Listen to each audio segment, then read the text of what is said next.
Graça e paz vos sejam multiplicadas em Cristo Jesus.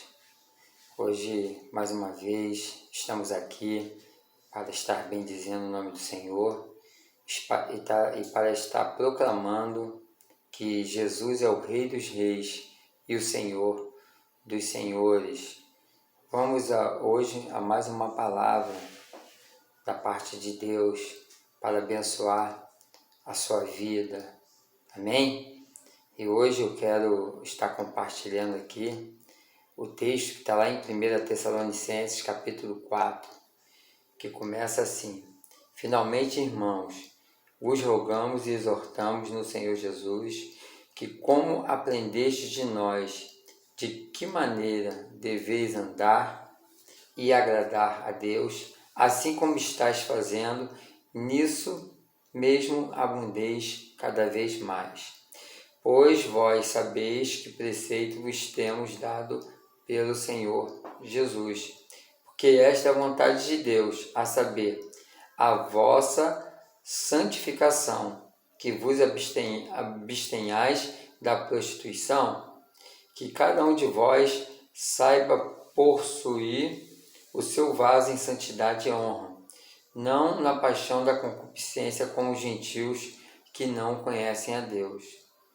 Ninguém iluda ou defraude nisso ao seu irmão, porque o Senhor é vingador de todas estas coisas, como também antes vos dissemos e testificamos, porque Deus não nos chamou para a imundície, mas para a santificação. Portanto, quem rejeita isso, não rejeita o homem, mas sim a Deus, que vos dá o seu Espírito Santo. Quanto, porém, ao amor fraternal, não necessitais de que se vos escreva, visto que vós mesmos sois instruídos por Deus a vos amardes uns aos outros, porque certamente já o fazeis, para com todos os irmãos que estão por toda a Macedônia. Exortamo-vos, porém, irmãos, a que ainda nisto abundeis cada vez mais. Procurais viver quietos, tratar dos vossos próprios negócios e trabalhar com vossas próprias mãos, como já vos mandamos, a fim de que andeis dignamente para com todos que estão de fora e não tenhais necessidade de coisa alguma. Não queremos, porém, irmãos, que sejais ignorantes acerca dos que já dormem, para que não vos entristeçais, como os outros que não têm esperança. Porque se cremos que Jesus morreu e ressurgiu, assim também aos que dormem, Deus, mediante Jesus, os tornará a trazer juntamente com ele. Dizemos-vos, pois isto, pela palavra do Senhor, que nós, os que ficarmos vivos para a vinda do Senhor, de modo algum precederemos os que já dormem. Porque o Senhor mesmo descerá do céu com grande brado, a voz do arcanjo, ao som da trombeta de Deus, e os que morreram em Cristo ressuscitarão primeiro. Depois nós, os que ficarmos vivos, seremos arrebatados juntamente com eles, nas nuvens, ao encontro do Senhor nos ares, e assim estaremos para sempre com o Senhor. Portanto, consolai-vos uns aos outros com estas palavras. Amém. Gloriosa é a palavra do Senhor. Quero dizer para você nessa noite o seguinte, que a Bíblia, ela interpreta a si mesma, ela não depende que eu venha interpretá-la, porque quem traz a interpretação são as próprias palavras, e ela se completa sempre com os versículos seguintes, ela vai completando todo aquele texto e tudo aquilo que ela quer conclamar, aquilo que ela quer passar para o homem, para o ser humano. E hoje eu quero falar acerca de como o cristão deve andar. É o título da mensagem. Como o cristão deve andar. O verso 1 e o verso 2 diz o seguinte: Finalmente, irmãos, vos rogamos e exortamos no Senhor Jesus, que como aprendeste de nós, de que maneira deveis andar, e agradar a Deus, assim como estás fazendo nisso, mesmo abundeis cada vez mais, pois vós sabeis que preceitos vos temos dado pelo Senhor Jesus. O primeiro ponto aqui que esse texto me mostra é que nós devemos andar em busca do aperfeiçoamento, porque aqui o verso 1 e 2 está falando a respeito disso. O apóstolo aqui diz aqui, finalmente, irmãos, vos rogamos que exortamos no Senhor Jesus, que como aprendeste de nós de que maneira deveis andar e agradar a Deus, assim como estás fazendo nisso, mesmo abundeis cada vez mais, ou seja, procure aperfeiçoar cada vez mais, pois vós sabeis que preceito vos temos dado pelo Senhor Jesus. Cada dia nós temos que nos aperfeiçoar em Cristo Jesus. Nós temos que nos aperfeiçoar no caminho do Senhor. É isto que Paulo está escrevendo aqui, ensinando ali aquele povo de Tessalônica, né? Que eles deveriam buscar o aperfeiçoamento deles ali como igreja, né? O aperfeiçoamento no caminho em que eles estavam andando, o aperfeiçoamento nas suas atitudes, nos seus procedimentos, né? De como eles deveriam andar e agradar a Deus. Isto é o que está dizendo nesses verso 1 e verso 2. E aqui eu quero passar agora ao segundo ponto. O segundo ponto, ele fala que nós devemos andar em santidade, né? O povo de Tessalônica precisava andar em santidade. Do verso 3 ao verso 8, diz assim: porque esta é a vontade de Deus, a saber, a vossa santificação. Né? Quando nós falamos, né, de santificação, né, a Bíblia nos diz, lá no Antigo Testamento, ela diz assim: sede santo como eu, vosso Deus, sou santo. Deus, né, dizendo, né, sede santo como eu, o vosso Deus, sou santo. Né? A carta aos Hebreus também diz, no capítulo 12, verso 14, diz assim: segui a paz com todo e a santificação, sem a qual ninguém verá o Senhor. Sem a santificação nós não poderemos ver a Deus, nós não poderemos ver ao Senhor. É necessária a santificação na nossa vida.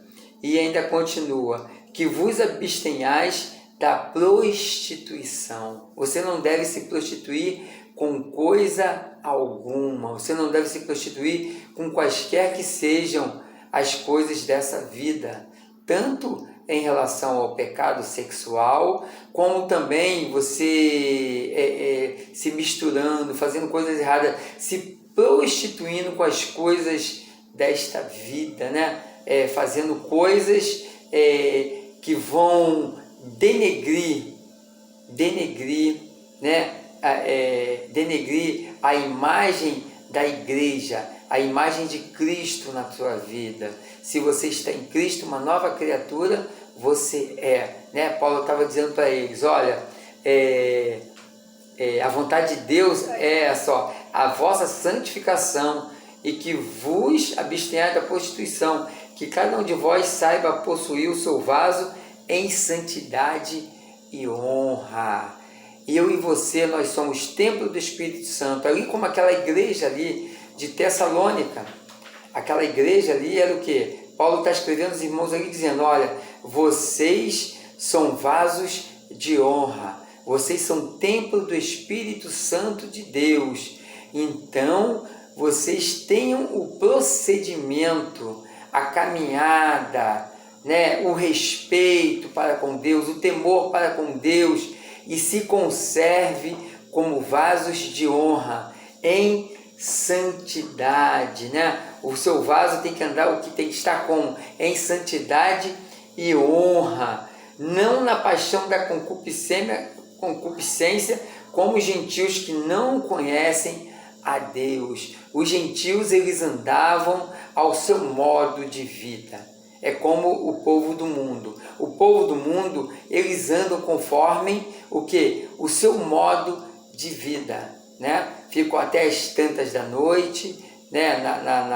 na prostituição, muitos, né? Nos bailes da vida, né? na jogatina, em todos os tipos de coisas, né? Que puderem fazer, né? E que muitos fazem, né? Nas drogas, na bebida, né? na concupiscência da vida, nos pecados liberais da vida. Mas a igreja de Tessalônica, né? Paulo está escrevendo para eles, mas vocês precisam viver com a vida de vocês em santidade, em honrar o nome do Senhor, em honrar a Deus. Ninguém iluda ou defraude nisso a seu irmão, porque o Senhor é vingador de todas estas coisas, como também antes vos dissemos e testificamos, né? Então, ninguém pode o quê? Defraudar o seu irmão, né? Cometer pecado contra o seu irmão, né? Você não pode de maneira nenhuma defraudar o teu irmão, cometer pecado contra o teu irmão, porque a palavra de Deus diz que nós devemos amar Deus sobre todas as coisas e ao nosso próximo como a nós mesmos. Ninguém quer se defraudar a si próprio, quanto mais o seu irmão, né? De maneira nenhuma, porque o Senhor, que Ele é vingador. Deus cobra de nós quando nós executamos o pecado, quando nós, né, pecamos contra o nosso próximo, quando nós fazemos algo de errado, algo que não seja santo contra a vida do nosso irmão. Amém? Nós devemos ser o quê? Santo, como o nosso Deus é santo. Ou seja, nós devemos andar em santidade, em temor e tremor, como diz a palavra em Provérbios 1,7. O temor do Senhor é o princípio do conhecimento, é o princípio da sabedoria. Os nécios não conhecem o temor de Deus, então eles andam segundo o que? A concupiscência da vida. É isso que a palavra de Deus está dizendo. Os gentios, eles andam conforme a concupiscência da vida, a carne. O que a carne deseja, ele vai lá e faz. Mas eu e você, que temos o Espírito Santo de Deus, não podemos viver assim, como Paulo estava escrevendo ali à igreja de Tessalônica. Versos 7 e 8 diz assim: porque Deus não nos chamou para a imundície, mas para a santificação. Portanto, quem rejeita isso, não rejeita o homem, mas sim a Deus, que vos dá o seu Espírito Santo. E ali Paulo, escrevendo ao povo de Tessalônica, está dizendo, porque Deus não chamou vocês, igreja, né, para andar o quê? Né? Para andar na imundície, na sujeira do pecado, mas para a santificação. Porque quem rejeita isso, não rejeita o homem, mas está rejeitando o quê? Está rejeitando a Deus. Deus é santo. Deus é santo. Então a igreja, ela não pode andar na imundícia da vida. A igreja de Tessalônica, Paulo está dizendo, vocês não podem andar na imundícia, porque vocês não estão rejeitando o homem, mas vocês estão rejeitando a Deus. É como lá no Antigo Testamento, quando o povo ali começa a rejeitar Deus e fala para Samuel, olha, nós queremos um rei, nós queremos uma autoridade sobre a nossa vida.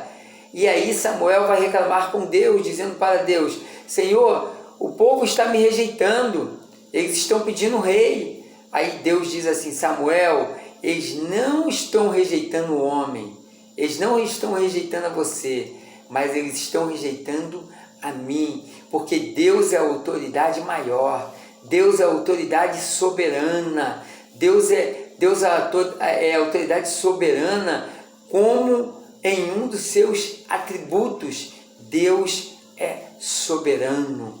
A soberania toda, ela é de Deus. Deus pode fazer qualquer coisa com o planeta Terra, mas através do seu amor, porque Ele criou o homem à sua imagem e semelhança, Ele procura cumprir ali as suas promessas, os seus desígnios e os seus propósitos até fechar todas as coisas, até fechar todo o cronograma de Deus, o cronograma que Deus tem para a terra, todo o seu planejamento, todo o seu propósito. Quando se fechar, aí Deus, Ele vai e acaba com todas as coisas, ou restaura todas as coisas, porque tudo cabe a Ele, ao Deus Todo-Poderoso. E diz mais aqui, partindo para o terceiro ponto, nós devemos andar em esperança, em fé, né? A igreja, ela tem que andar o quê? Em esperança. Paulo está dizendo para o povo tessalônico, olha, vocês precisam andar em esperança, em fé, em ousadia, confiando no Senhor, porque da mesma maneira que vocês foram alcançados em Cristo, vivei também em Cristo. Tenhais a vossa esperança, a vossa fé em Cristo. Creiam ousadamente no Senhor e coloquem a vida de vocês no Senhor. Diz assim, quanto, porém, ao amor... o terceiro ponto aqui é andai em amor. Eu pulei aqui. Andai em amor. Diz assim, quanto, porém, ao amor fraternal, não necessitais de que vos escreva, visto que vós mesmos sois instruídos por Deus a vos amardes uns aos outros, porque certamente já os fazeis para com todos os irmãos que estão por toda a Macedônia. Exortamo-vos, porém, irmãos, aqui ainda nisto abundeis, ou seja, Paulo está dizendo assim, para que vocês venham o quê? Se aperfeiçoar mais ainda, não é verdade?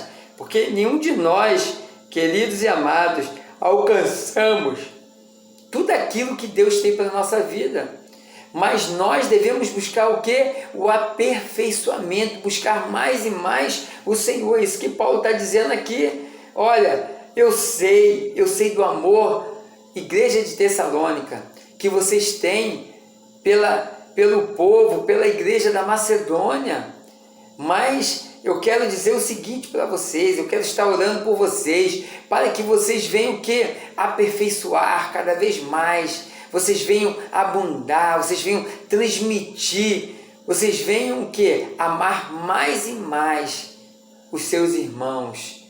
Aleluia, glória a Deus. Paulo está dizendo, ó, eu não necessito estar instruindo muito a vocês, porque eu tenho visto que Deus tem instruído vocês.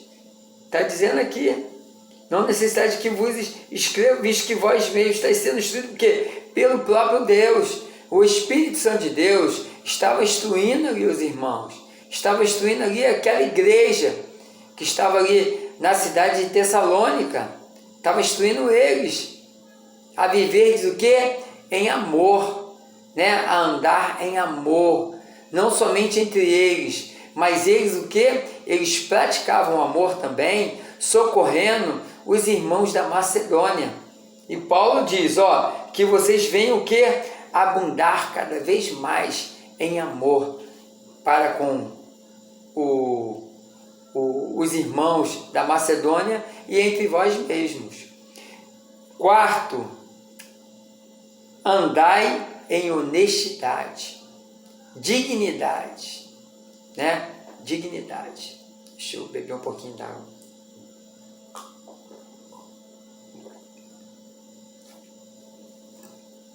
A Bíblia nos mostra que Deus é digno de honra, Deus é digno de glória, Deus é digno de toda honra, toda glória. Deus é digno, Ele é digno porque Ele é santo, né? Então,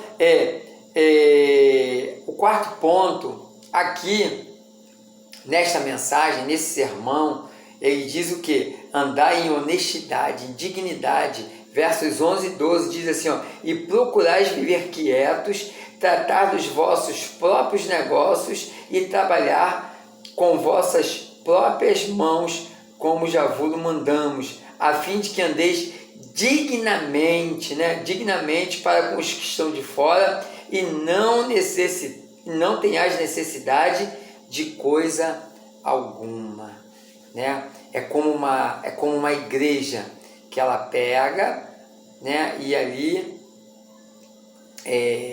vai entrando dinheiro na igreja, né? Vai entrando dinheiro, entra um bom dinheiro na igreja e as pessoas não vê se fazendo nada dentro da igreja, né? Não vê se fazendo nada, né? Então, o que acontece? Essa igreja, o que? Ela tinha que viver ali, ó, se está entrando aquele dinheiro, está vivendo digno ali com aquele dinheiro, né? O pastor da igreja está aplicando, né? A pessoa também, a pessoa que ela podendo trabalhar, ela está ali na obra, mas a obra ali está difícil ainda, né? A obra está difícil, que o irmão, né, ele esteja trabalhando, né? Até a igreja poder ali estar ajudando ele, tá sustentando, né? Não ficar, né, de casa em casa, né? E vai lá e vai orar pelo irmão para poder estar lá, né, colhendo um prato de comida. A gente sabe que tem momentos da nossa vida que a gente passa, né, dificuldades, mas Paulo está escrevendo aqui, ó, procurai viver quietos, tratar dos vossos próprios, e trabalhar com vossas próprias mãos, como já vos mandamos, a fim de que andeis dignamente para com os que estão de fora e não tenhais necessidade de coisa alguma, né? Não ser um cristão pedinte, tá tudo pedindo, tá pedindo a um, tá pedindo a outro, né? Mas o apóstolo está dizendo que procurar andar dignamente, ainda que você tenha que, como tem esses catadores aí, catadores, eles catam papelão, catam garrafas plásticas para poder estar vendendo. Eu passei um período na minha vida que eu passei grandes dificuldades na minha vida. E aí, né, eu levava, né, eu conseguia alguns alumínios, cobras, né, porque dava para ganhar um dinheirinho bom, né, eu procurava correr atrás disso, né, e estava sempre vendendo, porque era um momento difícil, eu não estava conseguindo emprego, mas eu estava procurando sempre estar fazendo algum biscatezinho, alguma coisa para estar vivendo dignamente, porque é difícil você viver num tempo em que não aparece trabalho para você, mas você tem que procurar se arranjar. Senhor, tenha misericórdia de mim, Senhor, estou aqui na prova, né? Teve momentos que não tinha nem nada em casa para estar se alimentando, né? E como um homem casado, eu não poderia estar vivendo assim. Mas até que chegou o tempo que Deus começou a transbordar, a abundar na minha vida. E graças a Deus por isso. Então Paulo escreve o quê? Para aquele povo ali, para o povo de Tessalônica, que eles tinham que viver o quê?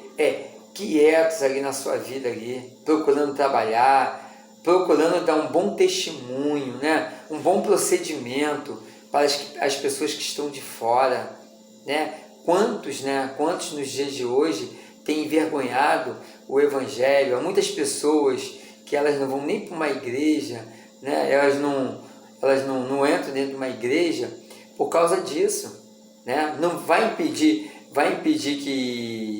que essa pessoa seja alcançada em Jesus, não, porque Deus tem os seus propósitos, mas com certeza vai causar certo impedimento, mas no final, entendeu? Deus tem algo na vida daquela pessoa, Deus vai fazer, Deus vai arrumar meios de fazer algo na vida daquela pessoa, mas às vezes a obra vai ser pesada, né?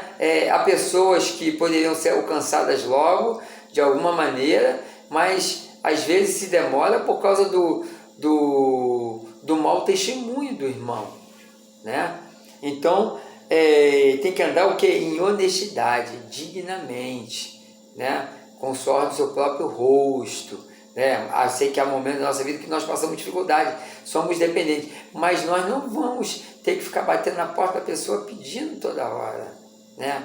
Pedindo, deixa que Deus mova nessa situação, né? A pessoa vá ali, se compadeça, Deus toque nela e tal, e ela vai e abençoe a sua vida, amém? Quinto aqui, andai em esperança, em fé, né? Andai em esperança, em fé. Você nunca pode perder o que? A esperança, a fé. Paulo estava dizendo ali para o povo tessalônico, ó, vocês podem passar a luta que for, mas vocês não podem perder a esperança, a fé de vocês, porque aquele que começou a boa obra na vida de vocês é fiel para completá-la. A mesma palavra eu digo para você que está me vendo aí nesse vídeo, está ouvindo, a mesma coisa, ó, nunca perca a sua esperança, nunca perca a sua fé, ainda que esteja demorando, continue esperando, porque Deus não tardará, Ele virá te ajudar. A palavra de Deus diz, buscar em primeiro lugar o reino de Deus, a sua justiça, e as demais coisas vos serão acrescentadas. O Senhor vai acrescentar na sua vida, Ele vai te socorrer, Ele vai entrar com providência. Não perca a esperança, creia tão somente em Deus. Amém? Diz assim, não queremos, porém, irmãos, que sejais ignorantes acerca dos que já dormem, para que não vos entristeçais como os outros que não têm esperança. Porque se cremos que Jesus morreu e ressurgiu, assim também aos que dormem, Deus, mediante Jesus, os tornará a trazer juntamente com Ele. Dizemos-vos, pois, isto pela palavra do Senhor, que nós, os que ficarmos vivos para a vinda do Senhor, de modo algum precederemos os que já dormem, porque o Senhor mesmo descerá do céu com um grande brado, a voz do arcanjo, ao som da trombeta de Deus, e os que morreram em Cristo ressuscitarão primeiro. Depois nós, os que ficarmos vivos, seremos arrebatados para juntamente com Ele nas nuvens, ao encontro do Senhor nos ares, e assim estaremos para sempre com o Senhor. Portanto, consolai-vos uns aos outros com estas palavras. Então Paulo está dizendo aqui aos Tessalonicenses que eles deveriam ter a esperança de quê? Do arrebatamento, né? Que eles deviam estar esperando, eles deviam ter esperança, porque de alguma maneira Deus iria os arrebatar, Deus iria os salvar. E o apóstolo Paulo está dizendo assim, olha, porque se cremos que Jesus morreu e ressurgiu, assim também aos que dormem, Deus, mediante Jesus, os tornará a trazer juntamente com Ele. Então ele está dizendo o seguinte, ó, se você, mesmo que vocês morram, entendeu? Vocês vão estar dormindo no Senhor, né? Vocês vão estar dormindo. E os que já dormem, eles precederão primeiro, né? Eles serão o quê? Arrebatados, recolhidos pelo Senhor primeiro, depois os que estão vivos. Os que estão vivos, que eles serão arrebatados, irão ao encontro de Jesus nas nuvens, nos ares, para serem arrebatados. Então, andai em esperança, em fé, meu irmão, minha irmã, você que está ouvindo essa mensagem, a esperança, como diz, né, o ditado, a esperança é a última que morre. Porque quando morre a esperança, morre todas as coisas. Se você é um ser humano que não tem esperança, a sua vida, ela se acabou. A sua vida se encerrou se não há mais esperança. Se não há fé em você, como alcançar alguma coisa sem fé? A Bíblia diz que sem fé é impossível o homem, o ser humano, você agradar a Deus. Porquanto aqueles que creiam que Ele, né, Cristo, é galardoador de todas as coisas, né? Que Cristo, ele o quê? Ele pode fazer qualquer coisa em favor da tua vida, né? Ele pode te dar o galardão que você espera. Ele pode te dar aquilo que você espera. Amém? Mas você precisa ter o quê? Esperança. Você precisa ter fé, andar em esperança. Você não pode andar por vista, mas você precisa andar por fé. né? Como é o título dessa mensagem, como o cristão deve andar. Primeiro, ele deve andar em busca de quê? Do aperfeiçoamento. Procurar o quê? Abundar em todas as coisas, se aperfeiçoar em todas as coisas, procurar o quê? Aperfeiçoar o seu caminho, em como, para onde você tem andado, em como agradar ao Senhor, como agradar a Deus, o que você tem oferecido a Deus. Você tem oferecido a Deus o teu melhor, você tem oferecido a Deus a tua vida, você tem andado em obediência ao Senhor. Você precisa o quê? Se aperfeiçoar nos caminhos do Senhor, andar em busca do aperfeiçoamento em Deus. Em segundo lugar, você tem que andar o quê? Você tem que andar em santidade. Em santidade, você tem que andar em santidade, né? Sem santificação ninguém verá ao Senhor. Você não pode andar no pecado, você não pode andar no pecado sexual, você não pode andar na prostituição, você não pode andar nas concupiscências desta vida, entregando, né, o teu corpo, né, o teu ser, que é templo do Espírito Santo, às concupiscências dessa vida, aos pecados dessa vida. Você tem que andar em santidade. Assim como Deus é santo, você também precisa andar em santidade. Sede santo como eu, o vosso Deus, sou santo, né? Seguir a paz com tudo e a santificação, senão ninguém verá o Senhor. Senão não pode ver o Senhor, não pode se encontrar com o Senhor, não pode estar na glória com o Senhor. Em terceiro, andar em amor, né? O povo de Tessalônica, eles tinham esse procedimento. O apóstolo Paulo bem está dizendo, ó, eu sei que vocês têm buscado andar em amor, e tenho visto até o procedimento de vocês, tenho ouvido o procedimento de vocês para com o povo da Macedônia, mas que vocês possam abundar mais, vocês possam se aperfeiçoar mais ainda, né, neste amor que vocês já têm pelo povo da Macedônia, pelos irmãos aí de Tessalônica, os vossos irmãos, mas que vocês possam serem abundantemente, né? Se o pecado tem abundado, a graça ela vai superabundar, que a graça ela possa superabundar, né? Que o amor ele possa superabundar no meio de vós. Quarto, andar em honestidade, dignidade, né? É o quarto ponto aqui dessa mensagem, que tem como título como o cristão deve andar. Então, nós devemos procurar o quê? Viver quietos, tratar dos nossos próprios negócios e trabalhar com as nossas próprias mãos, como já vos mandamos. Paulo está dizendo, ó, como já mandamos, ou seja, é um mandamento, Vocês devem trabalhar, vocês precisam trabalhar, vocês têm que andar com uma vida digna, não batendo de porta em porta,